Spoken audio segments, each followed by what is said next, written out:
At one point in my life, I found myself in a loop. I realized that I spend every afternoon in the same places with the exact same people. And we always talked about the same things and arrived at the very same conclusions every single day.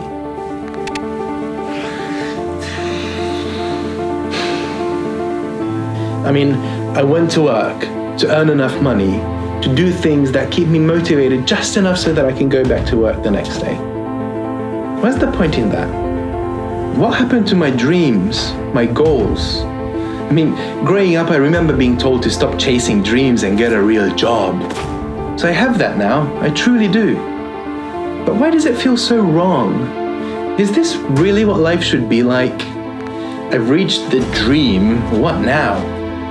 I felt like I'm missing out on so many things, and why? Well, always something, excuses, like I have to work the next day, or I don't have anything to wear, or the weather's bad, always something. And then you see people on Facebook and on those People Are Awesome or Devin Supertramp videos having the time of their lives, and they're doing things that make them happy. Why can't I do what makes me happy? Why can't you do what makes you happy?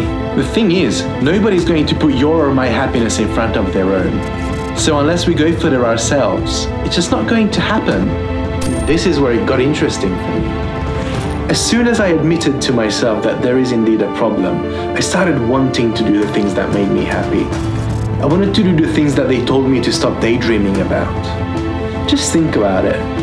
What did you want as a child or a teenager? Are you living those dreams? Are you even close? For once, I wanted to be the person on Facebook that people are jealous of. I wanted more. I wanted to break free. Admitting this was a spark, a dangerous spark, mind you. It ignited a fire that I simply can't put out. I started feeling this very strong pull towards change. And here's what I've been doing ever since, and it changed my life for good. One day I had this idea to write down every goal or dream that I can think of, just to see them laid out in front of me. Of course, I had to throw away be able to fly like Superman or beat Batman or teleportation. They just won't happen. But I kept most of them. Once I had everything out of my head, it was very surprising to see that some of these dreams I used to have as a kid, yet they're still inside me.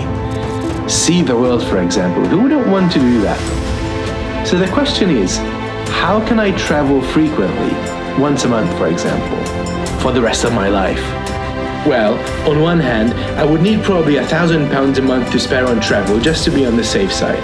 On the other hand, I could very well be paid to travel, or simply do work that requires me to travel. To earn £1,000 a month more, I needed to switch roles.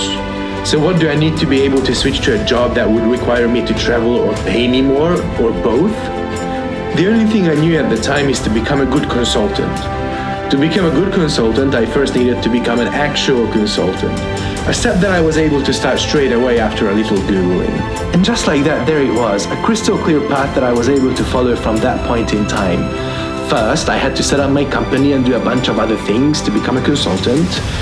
Then I had to figure out how to be a good consultant. And I actively had to look for jobs that would require me to travel.